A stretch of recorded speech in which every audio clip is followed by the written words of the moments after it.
ሰላም ሰላም ዩናይትዳውያን እንዴት ናችሁ? ቤተሰቦቻችን ሁሉ ሰላም ተገናኘን።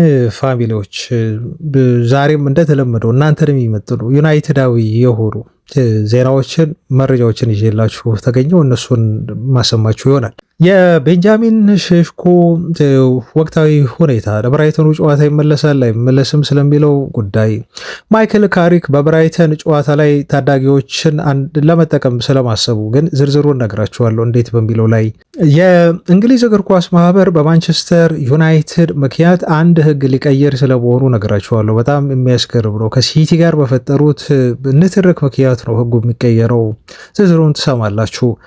የማንቸስተር ዩናይትድ የአሰልጣኞች ቅጥር ጉዳይ እስካሁን ካሪክ ይፋ አልሆነም። ለምንድን ነው የካሪክ ቅጥር እስካሁን ይፋ ያልሆነው ካላችሁ ደግሞ የዛሬው ዘገባዬ በደንብ ምላሽ የሚሰጣችሁ ይሆናል። ምላሹን ታገኛላችሁ አብራችሁኝ የምትቆዩ ከሆነ።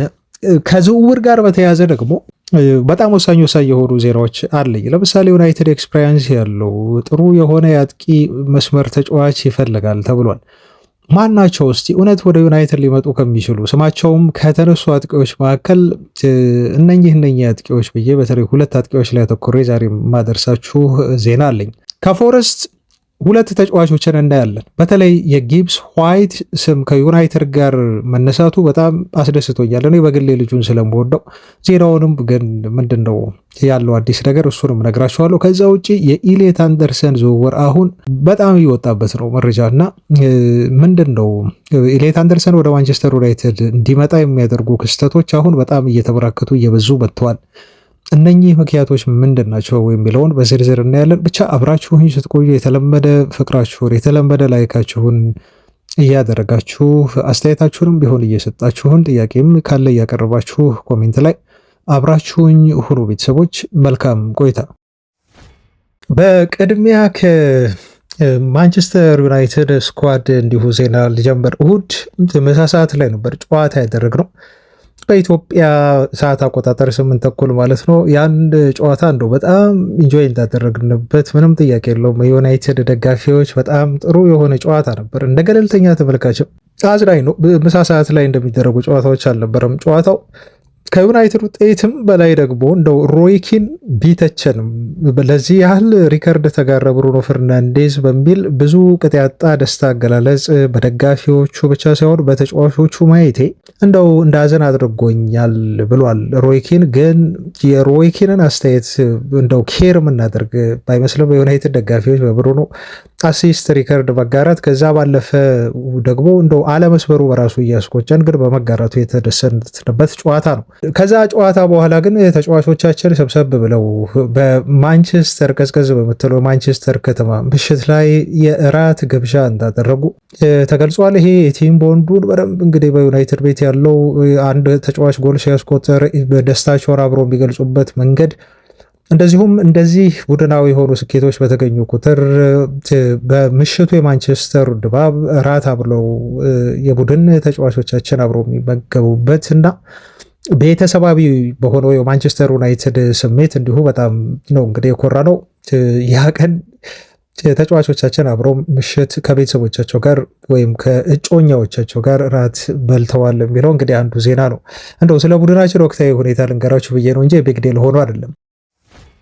ሌላው ግን እንደው ከዚህ ዜና ወጣ ስንል የቤንጃሚን ሼሽኮን ጉዳይ እናገኛለን። ቤንጃሚን ሼሽኮ የማንቸስተር ዩናይትድ የመጨረሻ የሲዝን ጨዋታ እንደሚያመልጠው ተገልጿል። ከብራይተን ጋር የሲዝኑ መዝጊያ ጨዋታ ነው። በተመሳሳይ ሰዓት ሁሉም ጨዋታዎች ይደረጋሉ። ዩናይትድ ይሄ ጨዋታ ነጥብ አገኘ አላገኘ የሚፈይደው ነገር የለም እና ማንቸስተር ዩናይትድ ብዙ በዚህ ጨዋታ ጉዳይ ላይ እንደው ትኩረት አድርጎ ለማሸነፍ ብሎ የሚገባው ጨዋታ ባይሆንም ግን ብሩኖ ፈርናንዴዝ ይህን ጨዋታ ለምን እንደሚጫወቱት በግልጽ እናውቃለን። ኦፍኮርስ በእንግሊዝ ፕሪሚየር ሊግ እንደው የወዳጅነት ጨዋታ ቢሆን ቀላል የሚባል ወይም ተራ የሚባል ጨዋታ የለም አውቃለሁ። ቤተሰቦች ግን እንደው ለብሩኖ ፈርናንዴዝ ስኬት ካለን ጉጉት የተነሳ ተጫዋቾቻችን ይሄን ሪከርድ እንዲሰብር እንደሚያደርጉትን ያልጠራጠርም። እዛ ጨዋታ ላይ በጣም ጥሩ ፉክክር እናሳያለን የሚል ግምት አለኝ እኔ በግሌ። በተለይ ብሩኖ ሪከርዱን ሰብሮ ዩናይትድ ተጫዋቾች ልክ አሁን እንደው ለዋንጫ የምንፋለምበት ነገር ስለሌለ ኩኛ እንዳለው የብሩኖ ፈርናንዴዝ ሪከርዱን እንዲሰብር መርዳት ነው ከዚህ በኋላ ለኛ ያለን ትልቁ ኃላፊነት የሚለው የሁሉም የዩናይትድ ተጫዋቾች ስሜት ነው። ምክንያቱም በእንግሊዝ ፕሪሚየር ሊግ ሶስተኛ ሆነን ማጠናቀቃችንን አረጋግጠናል። ስለዚህ በደረጃችን ላይ የማመጣው ውጤት ስለሌለ ማለት ነው። ግን ብዙ ጊዜ ብሩኖ ፈርናንዴዝ እየመገበው ጎሎችን ሲያስቆጥርለት የነበረው ቤንጃሚን ሼሽኮ የብራይተን ጨዋታ ያመልጠዋል ተብሏል። ስለዚህ ብሩኖ ፈርናንዴዝ ሪከርዱን እንዲሰብር የብሪያን እምቦሞ የዛ ቀን አለመሳት ይጠበቃል ማለት ነው። አሁን ብሪያን እምቦሞ 5 ኳስ ቢሰጠው እንደው አንዱን ነው ሊያገባ የሚችለው። አብዛኞቹን የሚያቀብላቸውን ኳሶች እንዲሁ ይስታቸዋል። በብራይተኑ ጨዋታ ግን የዩናይትድ ተጫዋቾች እንደው የሚሰጣቸውን የጎል ማግባት እድሎች እንደው ከተገኘ ዩናይትድ ጨዋታው ላይ ጥሩ ከተንቀሳቀሰ እንደው እንዲጠቀሙና እንዲያስቆጥሩ ሪከርዱን እንዲያሰብሩት ሁላችንም እንመኛለን። ሴስኮ ግን እዚህ ጨዋታ ላይ አይኖርም ተብሏል። ሲዝኑን በዚሁ ይጨርሳል ማለት ነው። ሌላው ከብራይተን ጨዋታ ጋር ቀጣይ የምናደርገው እንዲሁ አልወጣሁም አዲስ ዜና ስላገኘው ነው። የሳሙኤል ሉካረስት መረጃ ነው። ይሄ የዘሰን ጋዜጣ ጸሐፊ ነው። ሳሙኤል ሉካረስት እንዳለው ከሆነ በብራይተን ጨዋታ ማይክል ካሪክ እንደው የዩናይትድ ተጫዋቾችን ዋና ተጫዋቾችን በሙሉ ያሰልፋል የሚል እምነት የለም። ካሪክ እንደውም በአንዳንድ ያንግ የሆኑ የዩናይትድ ተጫዋቾች ላይ እምነት ጥሎ እነኚህን ተጫዋቾች የመሰለፍ እድል የሚሰጥበት ጨዋታ ሊሆን ይችላል ብሎ እሱ ገልጾታል። ግን ብዙ እንደዚህ አይነት ዘገባዎች እንደው ይዘገባሉ እንጂ አንዳንዴ እውነት ሲሆኑ አናያቸውም። ግን ምናልባት አንድም ተጫዋች ወይ ሁለትም ተጫዋች በተለይ አዲስ ፊት ከታዳጊ ዩናይትድ ቡድን ቋሚ ሆኖ ሊሰለፍ የሚችልበት እድል እንዳለ ግን መጠርጠር ትችላላችሁ። ምክንያቱም ሙሉ የማንቸስተር ዩናይትድ ተጫዋቾች አብዛኞቹ በዚህ ጨዋታ ላይ የዋና ቡድን ተጫዋቾች እንደሚሰለፉ ማለት ነው። ሕጉም አይፈቅድላቸውም። ዩናይትድ የታዳጊ ተጫዋቾችን በብዛት ልጠቀም ቢል ተመዝግበዋል አልተመዘገቡም የሚለውም ሌላው ጥያቄ ነው። ግን እንደው የመጀመሪያ ምናልባት የዩናይትድ ማሊያ የመጀመሪያ ጨዋታቸውን ሊያደርጉ የሚችሉ የታዳጊ ተጫዋቾች ሊኖሩ ይችላሉ። ፈርስት ቲም ኤክስፖዥሩን በቀጣይ ሲዝን በቀጣዮቹ 2 ዓመታት ከዩናይትድ ጋር ሲፈራረም ማይክል ካሪክ የተስማማበት አንዱ ጉዳይ ይሄ ነው። ለዋናው ቡድን እንዲበቁ ታዳጊዎችን ማድረግ የሚለው ላይ ማለት ነው። ስለዚህ ያን በብራይተን ጨዋታ የተገብረዋል ተብሎ ይጠበቃል። እስቲ ምን አይነት ተጫዋቾችን እንደሚያሰልፍ እናያለን አብረን። በነገራችሁ ላይ ጄጄ ገብርኤል በቀጣይ ሲዝን በጣም የሚጠበቀው ነው። ተጫዋቹ ይመዘገባል ተብሎ ይጠበቃል። በዩናይትድ ብዙ እየተጠበቀበት ያለ ልጅ ነው። ጄጄ ገብርኤል ባለፈው በኤፍኤ ካፕ ጨዋታ ላይ ካስታወሳችሁ ቡድኑ በመሸነፉ በከፍተኛ ሀዘን ሜዳ ላይ ቁጭ ብሎ ተመልክተነዋል። የዩናይትድ የወደፊቱ እንቁ አዲሱ ኔይማር እያሉ አንዳንዶች ያቆለጳጵሱታል። ይሄ ልጅ ግን ከዩናይትድ ዋናው ቡድን ጋር በፕሪሲዝን ማይክል ካሪክ እና ቡድኑ ዝግጅት ሲያደርግ ተጫዋቹን ይዞት ከዋናው ቡድን ጋር እንደሚሄድ ቀጣይ ሲዝን ላይ ቋሚ ተሰላፊነትም እንኳን ባይሆን በዩናይትድ የመጀመሪያ ጨዋታውን ሊያደርግ የሚችልበት በሲኒየር ደረጃ ሲዝን እንደሚሆን ይጠበቃል። የዚህ ልጅ እድገት በተለይ በጣም ተጠባቂ ነው። ግን በዩናይትድ ቤት በነገራችሁ ላይ ከዚህ በፊት ትንሽ ሰምታችኋቸው ሊሆን ይችላል። ግን ያላስተዋወቅኳችሁ ደግሞ ሌሎች ኮከቦችም በሉ ከዚህ በፊት እንደማረገው አሁንም አዲስ ኮከብ በዩናይትድ ቤት በቀጣዮቹ ቀናት ላይ እንዲሁ የማስተዋወቃችሁ ይሆናል። ቤተሰቦች ዩናይትድ የተሰጡ ችግር የለበትም። ከታዳጊዎች መረጃ ሳንወጣ ኤፍኤው ሕግ ሊቀይር ነው ተብሏል። ይህም የሆነበት ትልቁ ምክንያት የባለፈው ኤፍኤ ካፕ የፍጻሜ ጨዋታ ነው። ምን ተፈጠረ መሰላችሁ? የአጠቃላይ ኤፍኤ ካፑ ፋይናል የሚደረገው ወይ ደግሞ ሆስት የሆነው ማንቸስተር ሲቲ ነበር። ማንቸስተር ሲቲዎች የኤፍኤ ካፑን የታዳጊዎችን ፍጻሜ ለማዘጋጀት ቀደም ተብሎ ተሰጥቷቸዋል። ግን ኢታሃድ ስቴዲየም እድሳት ላይ ነው። ስለዚህ የኢታሃድ ስቴዲየም ኮንስትራክሽን ስላለ ፍጻሜውን ጨዋታ በዛ ማድረግ አንችልም በሚል የፍጻሜውን ጨዋታ ወደ ጆዬ ስቴዲየም ወሰዱት ማለት ነው። ጆዬ ስቴዲየም የሚባለው የማንቸስተር ሲቲዎች ቡድን የሚጫወቱበት ስቴዲየም ነው። ስቴዲየሙ 6447 ያህል ተመልካቾችን የመያዝ አቅም አለው ማለት ነው። ወደዛ ሲወስዱት ከኢትሃድ ታዲያ በርካታ የዩናይትድ ሰዎች የዩናይትድ ደጋፊዎች በተለይ አመራሮቹ በከፍተኛ ደረጃ ለኤፍኤው ተቃውሞ አቀረቡ።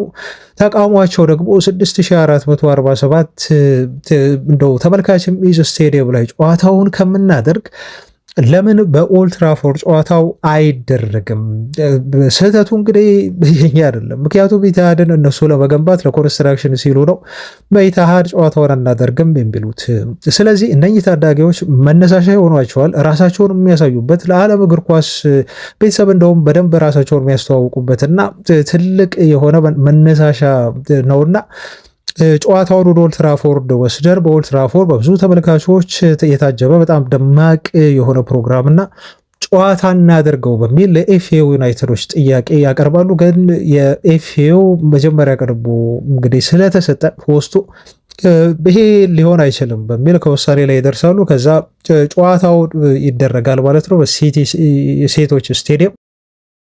በጣም ጥቂት ነው እንግዲህ ያስቡት 6447 ያህል ተመልካች ብቻ በተገኘው ጨዋታው ሲቲ ኤፍኤ ካፑን አሸነፈ ማለት ነው። እና በዩናይትድ በኩል በከፍተኛ ደረጃ ተቃውሞ አስነሳ። እንደውም የዩናይትድ የአካዳሚ ስታፍ አባላት፣ የሰፖርቶች ትረስት ግሩፕ ሁሉ ሳይቀር ኤፍኤው ላይ ክፉኛ ተቃውሞ ነው ያሰማው። ስለዚህ አሁን ኤፍኤው በዩናይትድ ተቃውሞ ምክንያት አሁን ትክክለኛነቱን ተቀብሎ ጨዋታው በሲቲ ሴቶች ስቴዲየም መደረጉን ስህተት መሆኑን አምኖ አሁን አዲስ ሕግ አወጣለሁ በሚል አዲስ ሕግ ለማርቀቅ እየሰራ ነው የሚገኘው። በጣም የሚያስገርማችሁ ቤተሰቦች፣ በጣም የሚያስገርማችሁ ማንቸስተር ዩናይትድ ያኔ በኮቢ ሜኖና እንዲሁም በአሌሃንድሮ ጋርናቾ የኤፍኤ ካፕ የታዳጊዎችን ፍጻሜ ሲያዘጋጅና ጋርናቾና እንደዚሁ አብሮት የነበረው ቤሮ ያኔ ሲበሉት ዩናይትድ አዘጋጅ ነበር። ታዲያ የፍጻሜውን ጨዋታ ማንቸስተር ዩናይትድ ያደረገው በኦልድ ትራፎርድ ነበር። ያኔ በኦልድ ትራፎርድ ይህንን ጨዋታ ብቻ ለመመልከት ትኬት ገዝተው ወደ ስቴዲየም የገቡ ተመልካቾች ቁጥር 67,000 ተመልካቾች ነበሩ ማለት ነው። ኦልሞስት እንደው አንዳንድ የአውሮፓ ትልልቅ ክለቦች አንድ ትልቅ የአውሮፓ ቻምፒዮንስ ሊግን የሚያክል ጨዋታዎችን ሲያደርጉ ከነኛ የሚበልጡ ተመልካቾችን የዩናይትድን ታዳጊ ኤፍኤ ካፕ ፋይናል ጨዋታ ተገኝተው 67,000 ሰዎች በኦልድ ትራፎርድ ተከታትለውት ነበር። አስቡት 6,000 ተመልካች የሲቲ የሴቶች ስቴዲየም ኤፍኤው እንዲደረግ ጨዋታውን ፈቀደ። ነገር ግን ይህን ቀልብሶ በኦልድ ትራፎርድ ቢያደርገው ኖሮ በከፍተኛ ደረጃ ገቢ የሚገኝበት በጣም ደመቅ ያለና ታዳጊ ተጫዋቾቹን ፍጹም የማይረሱት በአስደናቂ ድባብ ጨዋታው ይደረግ ነበር። ግን ከዚህ ሁሉ ጀርባ የማንቸስተር ሲቲዎች ሸፍጥ አለበት። ምክንያቱም ዩናይትድ ጨዋታውን ወደ ኦልድ ትራፎርድ የሚወስደው ከሆነ በደጋፊዎች ታግዘው ብዙ ደጋፊዎች ዩናይትድ ይህን ዋንጫ እንዲያነሳ ሊያደርጉት ይችላሉ የሚል ስጋት ስላደረባቸው ሲቲዎች ገንዘብ ችግር የለባቸውም፣ ገቢውን አይፈልጉትም። እነሱ የፈለጉት ከዩናይትድ ዋንጫውን መቀማት ነበር። ያተሳካላቸው ማለት ነው። በዚህ ምክንያት ነው ኤፍኤው አሁን ህጉን ለመቀየር አዲስ ህግ በቀጣይ ሲዝን ላይ በኤፍኤ ካፕ ሆስት ጉዳይ ላይ ህግ እንደሚያወጣ የተገለጸው። ጉዳዩ ግን በጣም አወዛጋቢ መሆኑን አሁንም ቀጥሏል።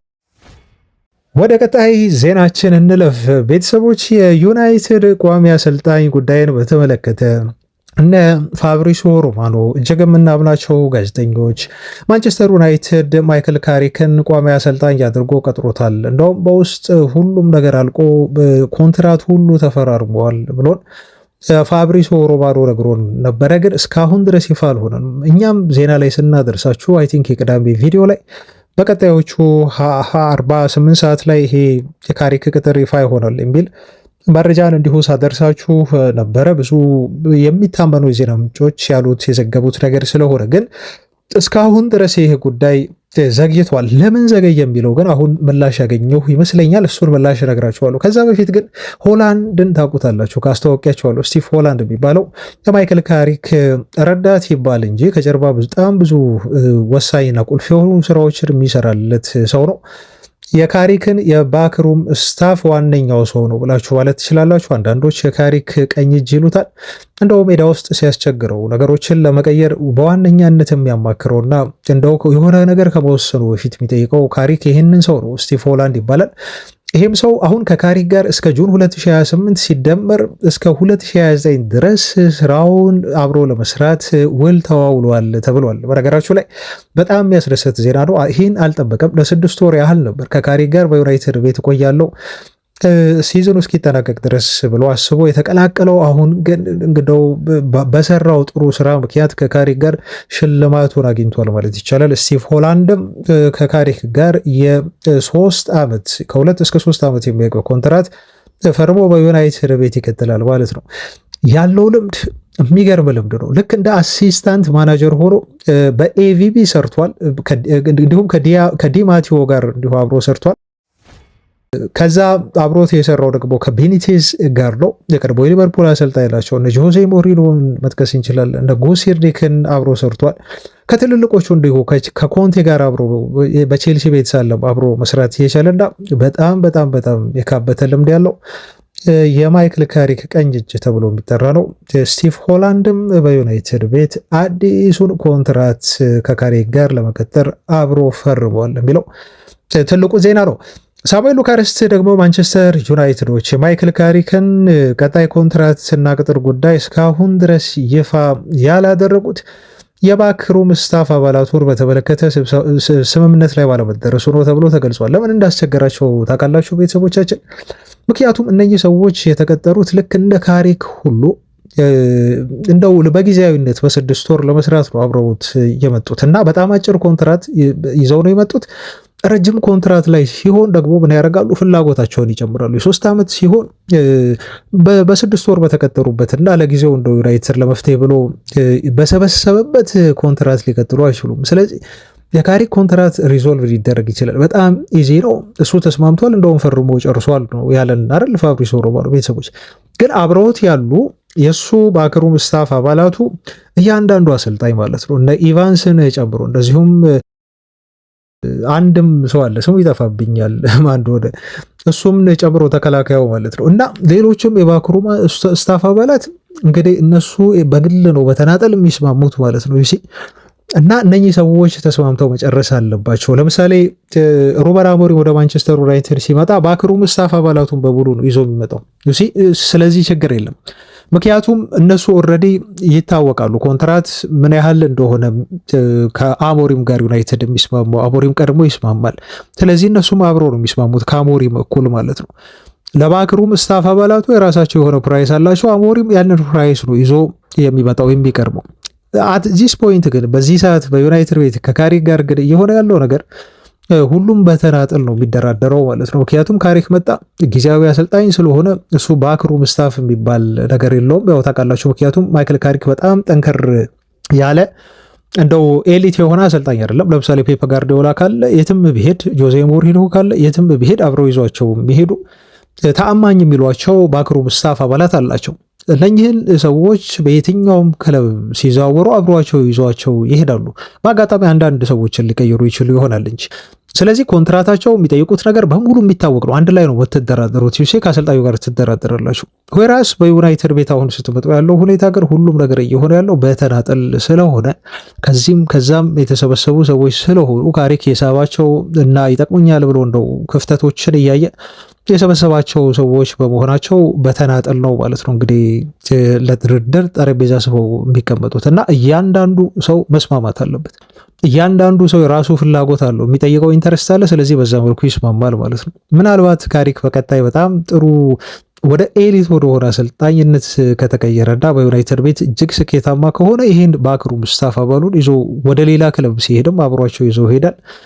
ከዛ አብሯቸው ሊደራደሩ ይችላሉ እና በዚህ ምክንያት ነው ማለት ነው ቤተሰቦች እስካሁን ድረስ እልባት ያላገኘው። ፕላስ እኔ የማስበው ሌሎች የሚጨመሩም ይኖራሉ። ለምሳሌ አሁን የሴት ፒስ አሰልጣኝ ነው ሲባል የሰማሁት አይ ቲንክ የሴት ፒስ አሰልጣኝ ዩናይትድ ይፈልጋል ተብሎ ተገልጿል። ስለዚህ ሌሎች ባክሩም ስታፍ አባላትም ተጨማምረው ነው በአጠቃላይ የአሰልጣኞች ኮንትራት ተጠናቆ የሚፈራረሙትና ይፋ የሚሆኑ እና በዚህ ምክንያት ነው እስካሁን ድረስ ማይክል ካሪክ በዩናይትድ ቤት የቀረበለትን አዲስ ኮንትራት በአጠቃላይ ያልፈታውና በይፋ ክለቡም ያልገለጸው እየዘገየውን በዚህ ምክንያት ነው እንጂ ኦልሬዲ ባለፈው ሳምንት አናውንስ መደረግ ነበረበት እና ማይክል ካሪክ በኦልድ ትራፎርድ ቆሞ በሲዝኑ መጨረሻ ጨዋታ የዩናይትድ ደጋፊዎች ጋር ንግግር የመዝጊያውን ንግግር ሲያደርግ ያን የዩናይትድ አሰልጣኝ መሆኑ በይፋ መገለጽ ነበረበት። ነገር ግን ተጓትፏል ተብሏል። በቀጣዮቹ ሰዓታት ውስጥ ግን ቤተሰቦች አላቅም በ24 ወይ በ48 ሰዓታት ውስጥ ጉዳዩ ተፈቶ በተለይ ደግሞ በጣም ከረዘበ በዚህ ሳምንት አያልፍም ማይክል ካሪክ የዩናይትድ አሰልጣኝ መሆኑ በይፋ ይገለጻል ተብሎ ይጠበቃል።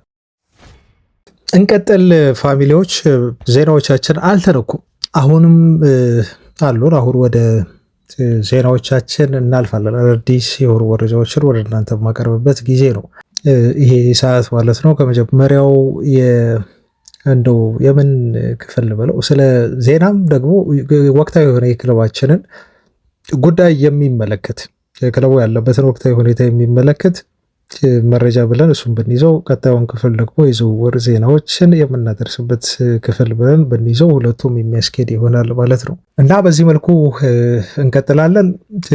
በመጀመሪያ ማደርሳችሁ ዜና የሮበርት ሎቫንዶቭስኪ ነው። ሎቫንዶቭስኪ አሁን ከባርሴሎና ጋር እንደሚለያይ እርግጥ ሆኗል። ተጫዋቹ ኦፍኮርስ እድሜው በጣም ገፍቷል እና ትልቁን የእግር ኳስ ህይወቱን ያሳለፈው እንደው ብዙዎች ሲያስቡ የነበረው በባየር ሙኒክ ነው። ተጫዋቹ ከሙኒክ ከለቀቀና እንደው ወደ ባርሴሎና ካመራ በኋላ ግን ይሄን ያህል እንደው ብዙ ተጽዕኖ ፈጣሪ ተጫዋች ወይም አጥቂ ይሆናል ብሎ ሰው እንደዚህ አልገመተም በባርሴሎና ውስጥ።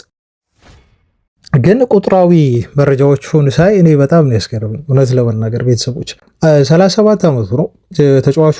ባርሴሎናን በ2022 ላይ ነው የተቀላቀለው። 191 ያህል ጨዋታዎችን አድርጎ በላሊጋው በሻምፒዮንስ ሊጉ ተጫዋቹ ያስቆጠራቸው የጎል መጠኖች ደግሞ 119 ናቸው። በ191 119 ጎሎችን ማስቆጠር ያውም እስከ እድሜው 37 ዓመት የደረሰ ተጫዋች አሁን በዚህ ሰዓት ማለት ነው ቀላል የሚባል አይደለም። ይሄ አንድ ኤሊት የሆነ እንደው በብዙ ደረጃ እንደው በአፍ ላይ የጎል ማስቆጠር እድሜ ላይ ያለ ተጫዋች የሚያስቆጠረው አይነት የጎል መጠን ነው ሌቫንዶቭስኪ በዚህ እድሜው ያስቆጠረው ማለት ነው። ለምንድን ነው ይሄን ያልከው መንጌ? እንደው ከዩናይትድ ጋር ምን ያያይዘዋል ካላችሁ ስሙ እየተነሳ ስለሆነ ነው ከዩናይትድ ጋር። ለምን ደግሞ ይሄን እንዳመንኩኝ ስነግራችሁ ከዚህ በፊት ዩናይትድ ከሚገዛቸው ተጫዋቾች ዝርዝር ውስጥ በአንድ ቦታ ላይ አጥቂ ይፈልጋል ተብሎ መወራቱን አስታውሱ ቤተሰቦቻችን። ከዛ ይሄ አጥቂ ደግሞ ምን አይነት አጥቂ ነው ተባለ? ኤክስፔሪየንስ ያለው በብዙ ሊጎች ላይ በብዙ ስል በጣም ብዙ ማለት አይደለም፣ በትልልቅ የአውሮፓ ሊጎች ላይ ተጫውቶ ያሳለፈ ኤሊት የሆነ በተለይ በጣም የካበተ የጎል ማስቆጠር ልምድ ያለው ኤክስፔሪየንስ ያለው አጥቂ ነው ዩናይትድ የሚፈልገው የሚል መስፈርቱ ሁሉ ተቀምጧል ካስታወሳችሁ። ይሄ መስፈርት አንዱ ሃሪኬንን ነው ያስረሳው። ሃሪኬን ምናልባት ሙኒክን የሚለቅ ከሆነ ወደ ዩናይትድ ሊመጣ ይችላል ተብሎ የተነገረለት አጥቂ ነው።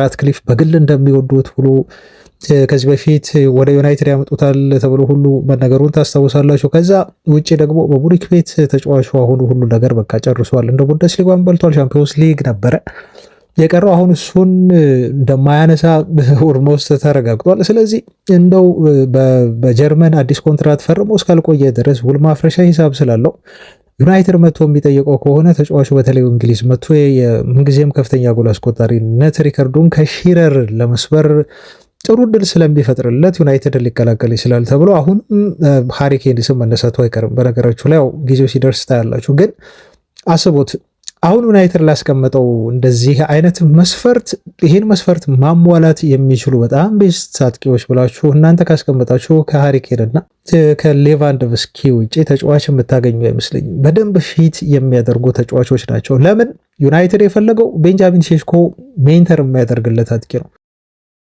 የሚያስተምረው አጥቂ ነው የሚፈልጉት። ሼሽኮ ደግሞ በባህሪው አይታችሁት ከሆነ ቤተሰቦች ታዝባችሁ ከሆነ ለመማር በጣም ሬድ የሆነ ልጅ ነው። እኔ ከሼሽኮ የወደድኩት ባህሪ ይሄ ነው። አሁን ተውት የዩናይትድ ከፍተኛ ጎል አስቆጣሪ መሆኑን አይደለም። አሁን በዩናይትድ ቻርት ውስጥ ብታዩ ተጫዋቹ በሊጉን ከፍተኛ አስቆጣሪነት ይመራል በ11 ጎል ማለት ነው። ቤንጃሚን ሼሽኮ ግን ከዚህ በላይ ራሱን ማሳደግ የሚችል ትልቅ ፖቴንሻል ያለው በተለይ ለመለወጥ ከፍተኛ ፍላጎት ያለው ተነሳሽ የሆነ ተጫዋች ነው። ይሄን ነገር ሜዳ ላይ ብሩኖ ፈርናንዴዝ ሲመክረው፣ የትኛውም ተጫዋች ሲመክረው ተጫዋቹ በጣም በፍቅር ነው የሚሰማው። ሬዲ ነው ለመትጋት ለመስራት።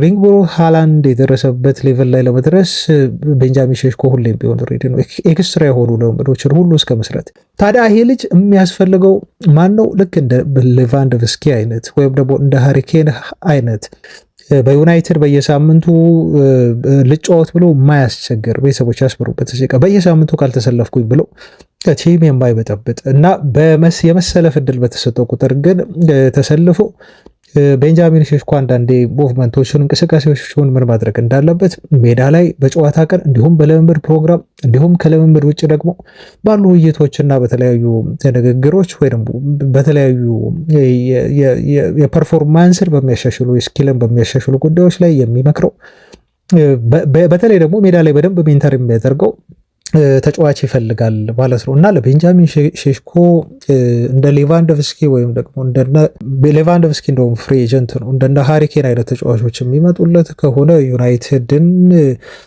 ምናልባት ከሁለት ዓመታት በኋላ የፕሪሚየር ሊጉን የደረጃ ሰንጠረዥ ዩናይትድ ሲመራ ከፍተኛ ጎል አስቆጣሪ ሆኖ ሼሽኮን ከሃላንድ በላይ ተቀምጠው ልታዩት የምትችሉት አይነት እምቅ ፖቴንሻል ያለው ልጅ ነው እና አሁን ክለቡን አንደርስታንድ አደርገዋለሁ ይህን ዝውውር ለምን እንደፈለገ እና ሌቫንዶቭስኪን ደግሞ ኢግኖር ማድረግ አትችሉም። በተለይ ፍሪ ኤጀንት ስለሆነ ማለት ነው። አሁን ዩናይትድ ይህን ሰው ያምጣው እንደው በቃ ይሄ ሰው መጣ ማለት የዩናይትድ ምንጊዜም ቢሆን አለም ነው ወይ ወደ ሌላ ከፍታ መሻገር ነው ምናምን ብዬ ልላችሁ አይደለም ቤተሰቦች። ግን ደግሞ ያሉት ቁጥራዊ መረጃዎች ይሄ ተጫዋች ወደ ማንቸስተር ዩናይትድ መጥቶ ቤንች መሆኑን ተቀብሎ አንዳንድ የመጫወት እድል ሲሰጠው በተሰጠው እድል እንዲሁ ለመጠቀም እና ቤንጃሚን ሼሽኮን ለመርዳት ዝግጁ ከሆነ የ2 ዓመት ኮንትራት ተሰጥቶት ወደ ማንቸስተር ዩናይትድ ቢመጣ እንደተወራው ማለት ነው። እንግዲህ እንደተወራው ቢመጣ ብዙ የሚከፋይ ነገር አይደለም። አሁን አንዳንዶቻችሁ ይሄ ሰው አርጅቷል በቃ ምን ያደርግልናል የሚል አስተያየት ሊኖር ይችላል። እንኳን ሌቫንዶቭስኪን ሃሪኬንንም ስትቃወሙ የነበራችሁ ደጋፊዎች አላችሁ። ከዚህ በፊት የሱ ዝውውር ተነስቶ ስናወራበት ማለት ነው። ይሄ ደግሞ ስሜታችሁ ነው ቤተሰቦች። እንግዲህ ስሜትን እናከብራለን። እንደዚህ እየተከባበርን ነው ከቻናላችን ጋር የምንቀጥለው። ተመሳሳይ ክለብ እንደግፍም የሀሳብ ልዩነት ግን ያለ ነው።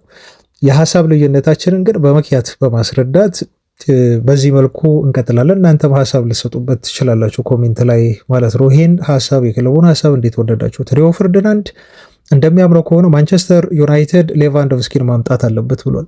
ሌቫንዶቭስኪ ፍሪ ኤጀንት ነው፣ እሱን አምጥቶ የቤንጃሚን ሼሽኮ አስተማሪ ማድረግ አለበት በሚል ሀሳቡን ሰጥቷል። ዩናይትድ ፍላጎት አለው። ወዴት ሊሄድ እንደሆነ እስካሁን ፍንጭ አልሰጠም። ሌቫንዶቭስኪ ብዙ አማራጮች ያሉት ወደ ሳውዲ ይባላል፣ ወደ አሜሪካ ሜጀር ሊግ ሶከርም ይባላል፣ የአውሮፓም ትላልቅ ክለቦች እንደ ዩናይትድ አይነት ይፈልጉታል ይባላል። እስቲ ይህን ዜና እየተከታተልኩኝ ምን እንደሚፈጠር እኔም ተከታትዬ ማደርሳችሁ ይሆናል። ይህን ጉዳይ ወደ አማካይ ዝውውር ዜናዎች እንለፍና የኒውካስል ዩናይትዱን ሳንድሮ ቶናሊ የተመለከተ መረጃ እንዲሁ ላድረሳችሁ።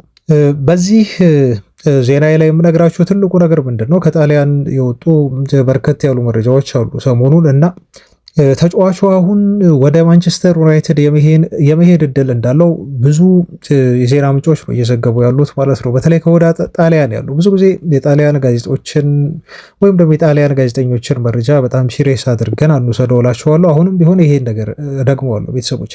ማንቸስተር ዩናይትድ ተጫዋቹን ለማስፈረም አሁን ሊድ ያደርጋል እና ከፍተኛ የሆነ ፍላጎት ነው እና ኢንተረስት ነው ያለው። ሌሎችም የሚፈልጉት ክለቦች አሉ ቶናሊን ለማዛወር። ዩናይትዶች ግን እየመሩት ነው ይሄን ፉክክር ብለው ነው እንግዲህ ከወደ ጣሊያን የዘገቡት። እየመሩት ነው ማለት ግን ነሰሰርሊ ተጫዋቹን እንደው ለማስፈረም ተቃርበዋል የሚያስፈል አይደለም። ለዛ ነው ጥንቃቄ አድርጉም ብላችሁ ፉክክሩን እየመሩት ነው ማለትና ዝውውሩን ለማጠናቀቅ እንዲሁ ተቃርበዋል ወይም ይፈርማል ማለት በጣም የተለያየ ነገር ስለሆነ ማለት ነው። ሚረር ጋዜጣ ደግሞ ምን አለ? ሳንድሮ ቶናሊ አሁን በኒውካስል በይፋ ለሽያጭ ቀርቧል እና ኒውካስልን መልቀቅ ይችላል ብሎ ሚረር ስፖርት እንደ ምንጭ የጠቀሰው ደግሞ ኮሪየር ዴላ ሴራ የተባለ ሌላ የጣሊያን ጋዜጣ ነው ማለት ነው። እና በጣሊያን ያሉ ሪፖርቶች የሚሉት ከሆነ ዩናይትዶች ይህን ልጅ ለማስፈረም 70 ሚሊዮን ፓውንድ በትንሹ ያስፈልጋቸዋል። 70 ሚሊዮን ፓውንድ በትንሹ ኒውካስሎች ይጠይቃሉ ተብሎ የተገለጸው ገንዘብ ነው ማለት ነው። ሌሎቹ ደግሞ አንዳንዶቹ እስከ 87 ሚሊዮን ዩሮ ይጠጋል መሸጫ ዋጋው ይላሉ። ይሄ ማለት ወደ 100 ሚሊዮን ዩሮ የተጫዋቹ የመሸጫ ዋጋ ሊነር እንደሚችል ነው እየተጠበቀ የሚገኘው። ኒውካስሎች አትሊስት ነው በዚህ ገንዘብ ተጫዋቹን ሊሸጡት ይችላሉ ተብሎ መሀከል ላይ ማለት ከ70 እስከ 87 ሚሊዮን ፓውንድ አካባቢ ወይ እስከ 80 ሚሊዮን ፓውንድ አካባቢ ሊሸጡት ይችላሉ ተብሎ ፕራይስ በዚህ መልኩ ይወጣለት። አርሰናል ፈላጊው ነው። ማንቸስተር ዩናይትድ ግን ፉክክሩን እየመራ ነው በሳንድሮ ቶናሊ ዝውውር ላይ። ወደ ቀጣይ ዜና ሳልፍ የኖቲንግሃም ፎረስት ተጫዋቾችን የተመለከቱ ዜናዎች ነው ያሉት። በተከታታይ እነሱን ላድረሳችሁ። የመጀመሪያው ወደ ዋናው ከመግባቴ በፊት ግን የጊብስ ዋይት ስም ከዩናይትድ ጋር ተነስቷል። ቲም ቶክ አንድ ዜና ይዞ ወጣና ዩናይትዶች አሁን በተለይ ከፎረስት የአማካይ ስፍራ ተጫዋቾች ውስጥ ከኢሊየት አንደርሰን ውጪ በሞርጋን ጊብስ ዋይት ላይ ከፍተኛ የሆነ ፍላጎት አሳድረዋል እና በፍላጎታቸው በጣም ስትሮንግ ነው የሚል ዜና ነው ይዘው የወጡት ማለት ነው። እና ፎረስቶች በክለቡ እንደሚያቆዩት ይተማመናሉ። በተለይ ባለፈው ክረምት ላይ መሰለኝ ተጫዋቹ ወደ ቶተንሃም ለማምራት የውል ማፍረሻ ሂሳቡን ለመክፈል እነሱ ተስማምተው ከጨረሱ በኋላ ኖቲንግሃም ፎረስቶች ግን ከኛ እውቅና ውጪ ተጫዋቹን በማባበል ቶተንሃሞች ሊያስፈርሙት ጥረት አድርገዋል እና ይሄ ነገር ደግሞ ህገወጥ ነው አካሄዳቸው በሚል ከሰው ዝውውሩን እንዲቀር ማድረጋቸው ይታወቃል። አሁንም ክረምት የዝውውር መስኮት ሲከፈት ይህን ተጫዋች እንደሚያቆዩት ነው ፎረስቶች የሚያስቡት። ግን ማንቸስተር ዩናይትድ ትልቅ ፈላጊ ሆኖ የዚህ ተጫዋች አሁንም ቢሆን ብቅ ብሏል ቲም ቶክ። እኔ በዚህ ተጫዋች ዙሪያ ከዚህ በፊት ነግሬያቸዋለሁ ቤተሰቦች። እንደው ኢሊየት አንደርሰን አሁን ልቡን አናቅም። እኔ ከኢሊየት አንደርሰን ይልቅ በብቃት አላልኳቸው፣ በብቃት አይደለም እያወሩ ያሉት ግን ለማንቸስተር ዩናይትድ ከመጫወት ለዩናይትድ ካለ ጥልቅ ፍቅር በዩናይትድ ማሊያ ራሱን እንደው ማየት የሚፈልግ ታጋይ ወታደር በሉት። እኔ ለተሰለፈበት ቡድን እንደው አንድ ወታደር ለሚዋጋለት ሀገር ግንባሩን ይሰጣል ይባል።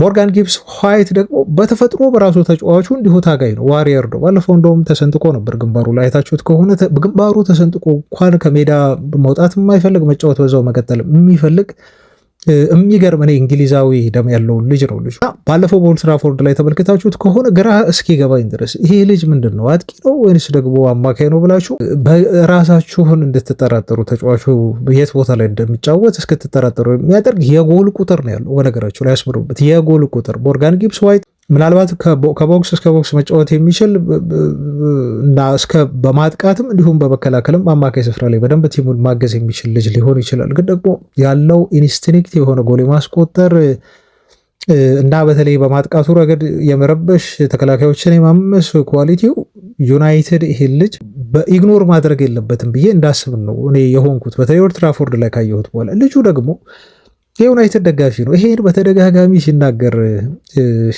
ያለ ልጅ ነው። አይደብቅም። በቃ ስትሮንግሊ ነው። በቃ ዩናይትድ እኮ ከሌለ ሊጉ አያምርም ብሎ የሚናገር ልጅ።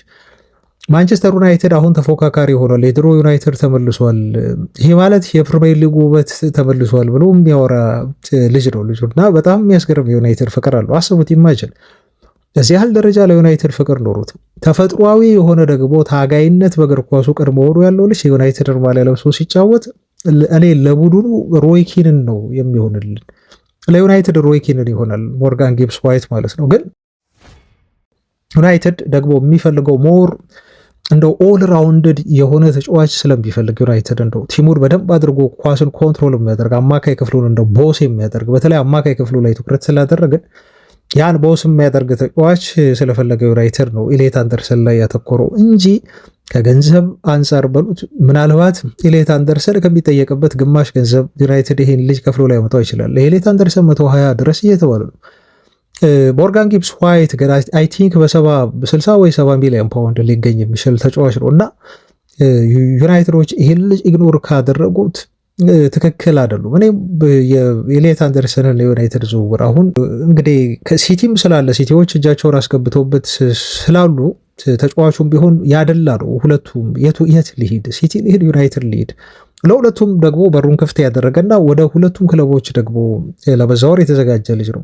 ሞርጋን ጊብስ ዋይት ግን ምርጫ የምትሰጡት ከሆነ 100% ያብሽሩ ቤተሰቦች ዩናይትድን ፒክ የሚያደርግ አይነት ልጅ ነው እና እኔ ቢመጣ እንደ ግል በጣም ደስ ቢለኝ ልጅ ነው ሞርጋን ጊብስ ዋይት እና ቲም ቶክ አሁን ዜናውን አውጥቶት ሳይ ደስ ብሎኝ ነው ይሄን ዜና ለእናንተም የነገርኳችሁ። ግን አሁንም አርሰናል ሁሉ ሳይቀር ማንቸስተር ሲቲ ሁሉ ሳይቀር ይሄን ተጫዋች ሊያስፈርሙት ይፈልጋሉ የሚለውን ነገር ማወቅ አለባቸው። ወደ ኢሊየት አንደርሰን ዝውውር ደግሞ ልለፍ እና ከባለፈው ኦልድ ትራፎርድ ጨዋታ በኋላ ብዙ ነገሮችን እየሰማ ነው በዚህ ተጫዋች የዩናይትድ ዝውውር ጉዳይ። ምንድነው የተባለው አዲስ ነገር?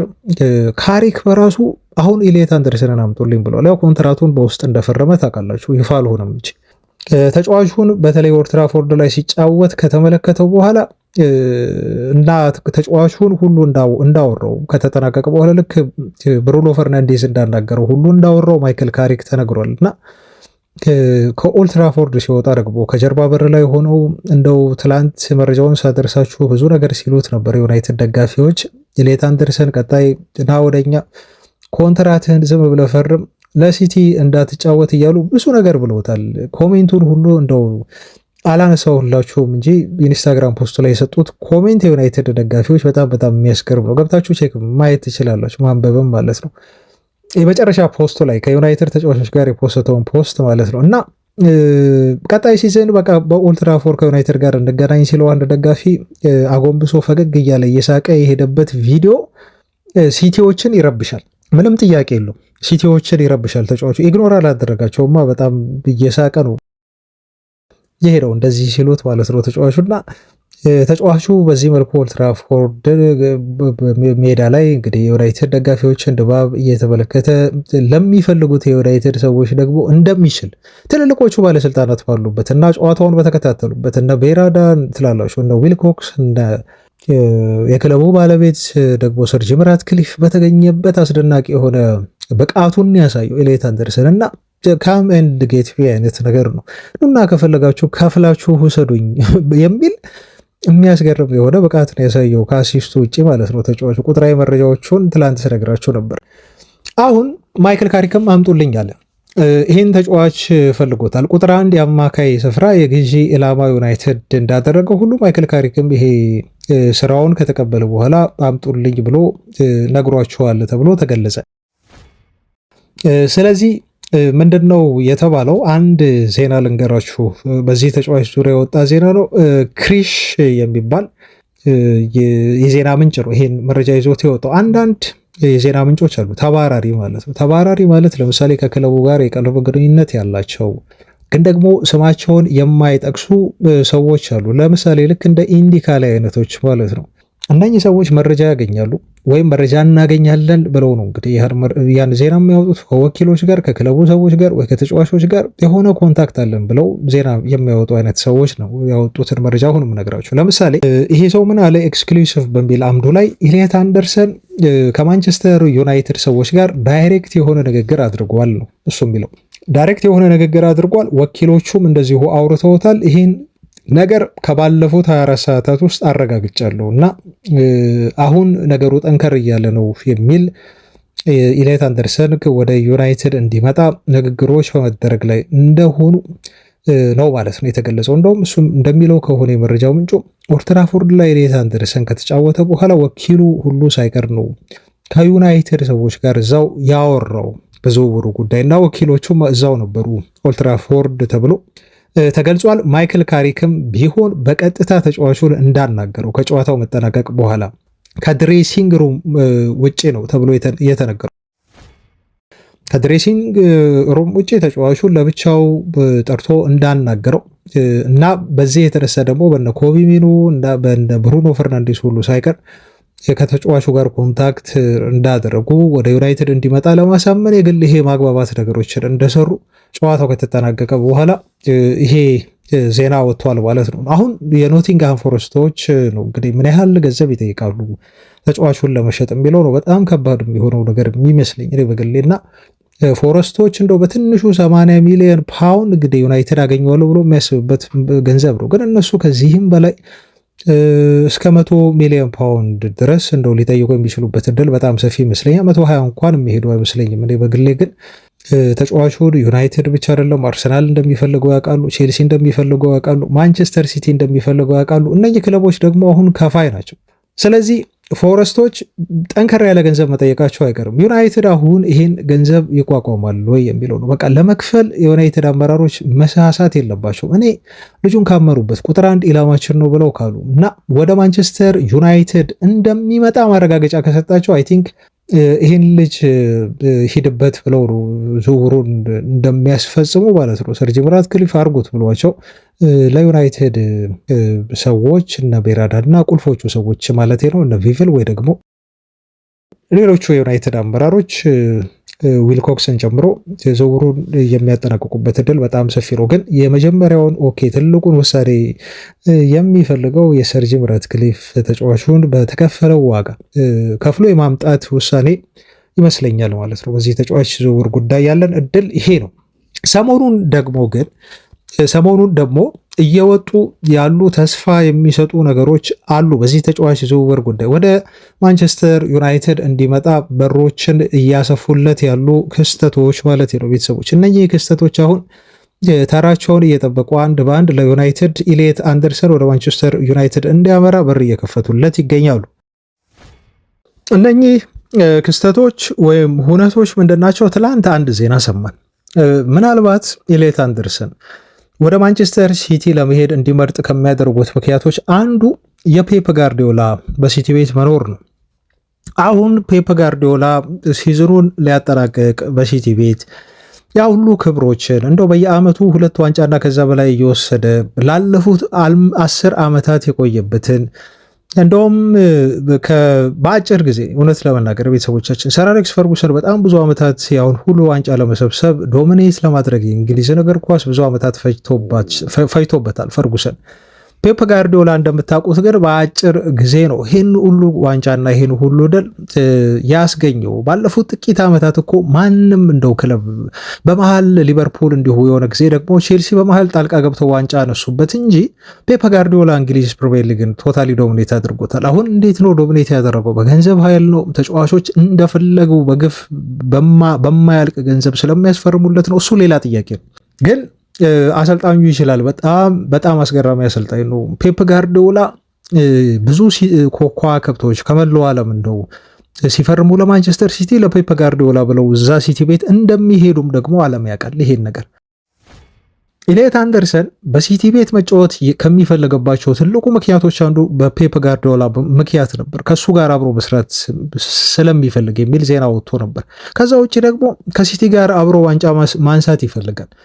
ይሄን ማረጋገጫ ደግሞ ጋርዲዮላ እስከወጣ ድረስ እንደው ቀደም ሲል ጋርዲዮላ ይፈልገዋል ተብሎ ለጋርዲዮላም ብሎ ወደዛ ሊሄድ ነው ተብሎ ሲወራ ስለነበር አሁን ጋርዲዮላ ከለቀቀ ደግሞ ክለቡን ታዲያ ይሄ ልጅ ለምን ብሎ ወደ ሲቲ ሊሄድ ይችላል? ይሄስ ጉዳይ የዩናይትድን የመፈረም እድል አያሰፋውም ወይ ተብሎ ይሄ እንደ አንድ ጉዳይ ተነስቷል ማለት ነው። እና ተጫዋቹ አሁን እንደው ኤግዛክትሊ በትክክል ወደ ማንቸስተር ዩናይትድ በቃ ያመራል ወይ ደግሞ ወደ ሲቲ ይሄዳል ብዬ የምልበት ሁኔታ ላይ አይደለም የተገኘሁት ቤተሰቦቻችን። ግን አሁን እዚህ ጋር ፋክቷን ነው ማስቀምጥላችሁ። ዝውውሮች ብዙ ጊዜ የሚወሰኑት በአንድ በተጫዋች ብቻ አይደለም።